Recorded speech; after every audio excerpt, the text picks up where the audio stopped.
What's good, everybody? I'm back. It's your boy Ben Tyler. I'm back again with another video.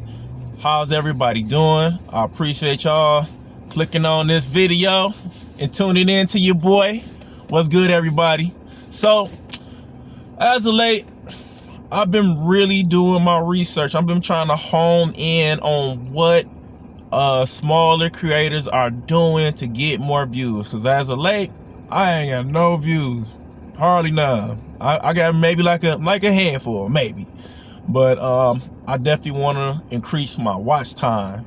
So my strategy right now is to kind of talk about a job that I had back probably like a year ago, and I do work a regular 9-to-5. I've been at this job for like a long time. So, you know, I was presented with an opportunity where the other job could potentially make more money. And it was a friend of mine's son, and he told me about people who give out free government phones and tablets. And he was like, man, you can make a ton more money than where you at. You know, so I thought about it. He told me that he's gonna invite me out to the head guys, the owner's house, and that's gonna have like a powwow and the whole nine. And initially, you know, I've been around. You know, initially it almost sounded like a multi-level marketing scheme. Like, you ever had somebody come at you like, yo, I got a business opportunity for you, but they so vague about the whole thing, and you like, yeah, I got a business opportunity for you, man. I work with a virtually debt-free company, and you know, you just get 3 people and they get 3 people. You like, oh man, it's a pyramid scheme. But no, it almost had those attributes, but I'll tell you more about it. So initially, you know, I was thinking about it. I was talking to my wife about it, and you know, she was just like, man, it just sounded like a hustle, whatever. I'm hustle man 2000, man. I done had so many type of hustles and whatever. And she's like, you know, I'm not with it. So I was like, all right. So, you know, back to my regular schedule programming. So I'm out and about. I'm moving about like the city of Detroit. I'm on the east side of Detroit, and I run into this guy. He's an Asian dude. His name is, we don't call him Garrett, you know, just for the sake of or whatever.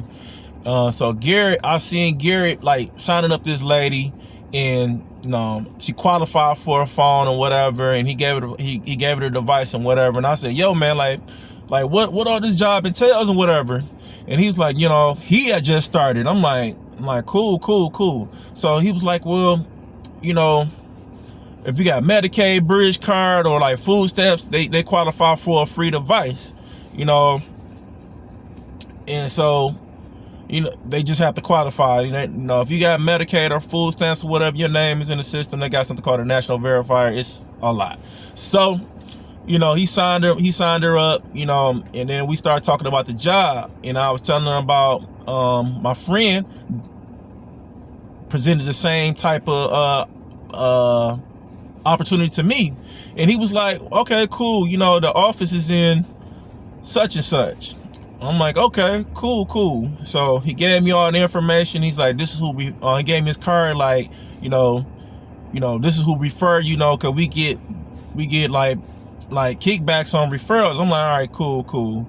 So at this time, I'm like, man, I kind of want to make a change. I'm looking for like an opportunity, but you know, I'm thinking back to my buddy. He was telling me I had to leave my job. You know, I've been at the job for like a long time, so I just can't really afford to like just jump ship. And you know, I got medical, you know, insurance, everything through my regular 9-to-5. So long story short, I goes up to the office. Now the office is just for general, is on the west side of Detroit. Surface level seemed pretty decent, but as I started like getting into the thick of things, and like you had to literally like show up, you know, a certain amount of time, because like this job, they literally want you out there quite a bit and often to like get rid of these devices. And the one company was called Assurance Wireless. Now with Assurance Wireless, if you initially start out there, you have to do at least 10 devices, or your pay rate goes down. And we had a guy that worked at that office who's like, he was a really, man, this dude, I don't know how he pulled it off, because the process was really time consuming. So I went through the whole onboarding process, and I got the job. And now it's kind of like a team building aspect of it. You know, you on various different people's teams, and the person that initially referred me was Garrett. So I know Garrett was kind of in and out the office, but the other guy that I was training under, he was more so like the top, and I was supposed to train with him, but then I ended up training with another guy. And surprisingly enough, the guy that was one of the managers at the office, we went to high school together. So I think I was training with his brother, and we went out to Flint the first time. I had drove out there with this one cat, man. He was wild. I'm talking about, like, man, wild. I mean, dude was literally cussing people out, man. Like he like, hey, did you get yours today? Asked for like a free phone, and then, you know, if people just like, no, I'm good. He's like, man, then F you then, man. Man, I'm like, bro was pretty wild. And I was wondering, like, man, how did my man just keep this job, man? It's wild. So I had to drive up to Flint with this character, and then I had met up with the manager's brother out in Flint, man. And if you out in Flint, man, it's steep, man. It is something else. You got a mixture of like black and white people, you know what I'm saying? They just like in harmony, you know, and just, you know, it's just not like down like in Detroit with like in the hood and out of the suburbs. It's a definite difference. You just seem like the people were just a little rough around the edges out that way, I could definitely say. But they were down to earth. They were definitely down to earth, and they was more accepting. And we had a actual spot. We was at a Kroger's, and it was like 2 teams out there on either side of the place, and we were signing people up. But, you know, initially I didn't know what I was doing. You know, I've been in sales, but that's a different type of sales when you really depending on somebody, you know, to sign up. You know, it's literally like straight commission. So I'm out here in Flint. I didn't initially, I only did maybe 1 or 2, but then I got back down to Detroit, and then, you know, I took some time off to do the job. And so as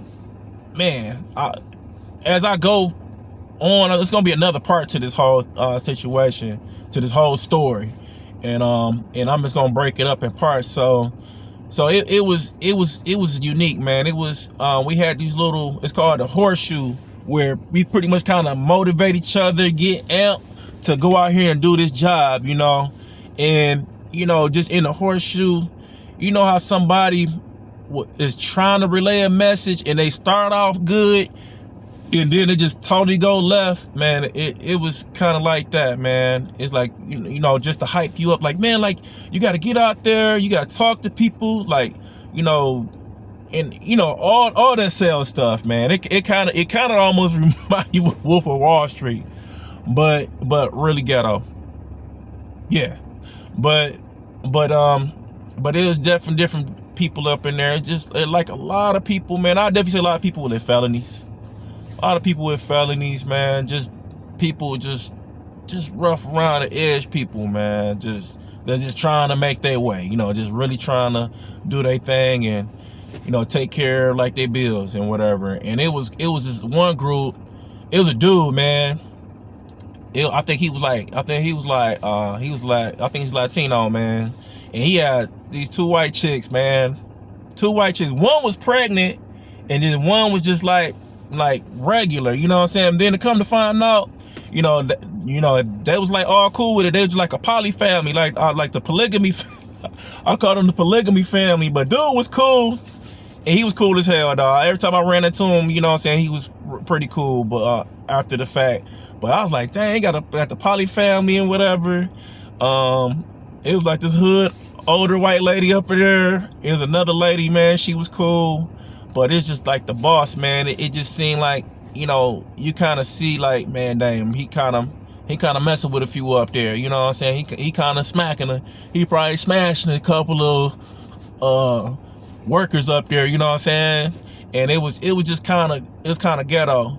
But back to the story, the one guy who was like the top guy, he was kind of training me, and then Garrett was under the top guy at the office, and pretty much,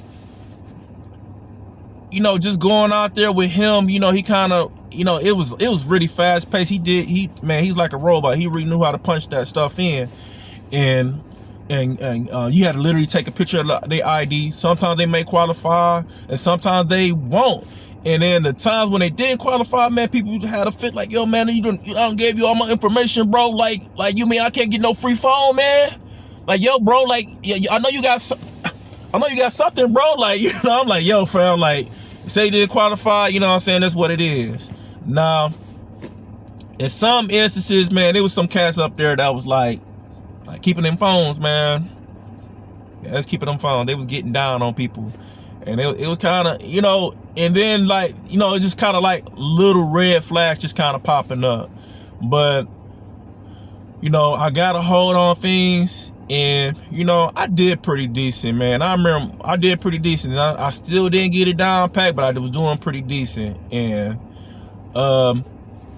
we had this one spot over here on the east side of Detroit. We was at the 8 Mile and Gratiot at this bus stop, and that's pretty much where a dude used to always do his thing. And you know, I was getting a little bit better, but, you know, I still if you need glasses, right, it's hard to see what's called an eye me out in this box. So I needed a way where I can like punch this thing in faster, man. But eventually I kind of found the way how to do everything, and everything, you know, kind of worked itself out. And so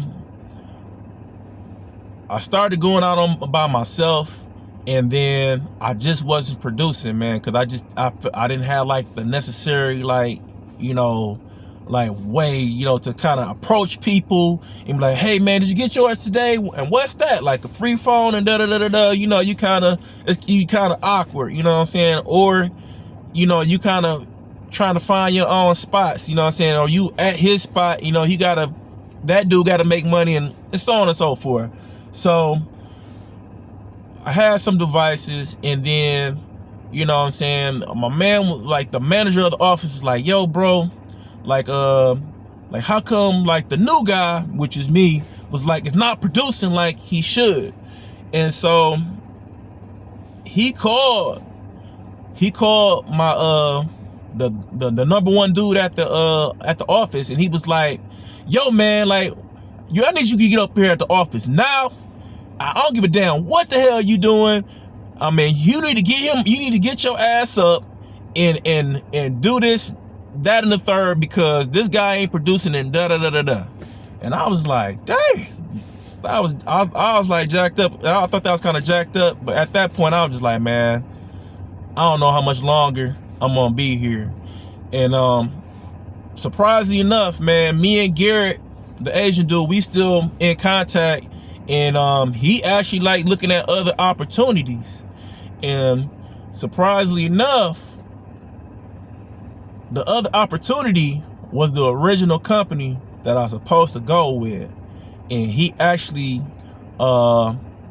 ended up, you know, kind of working both. And I'll tell you about that later. But I'm gonna stop right here. I want y'all to like, comment, and subscribe. And I want y'all to tell me, like, have y'all ever known anybody that ever did this type of job? Man, I want to like some engagement in the comments. Like, man, have you ever got a government phone? Have you ever felt like you got scammed? For real. Have you ever felt like you got scammed by one of the government phone people, man? And I ain't trying to put a bad name on them.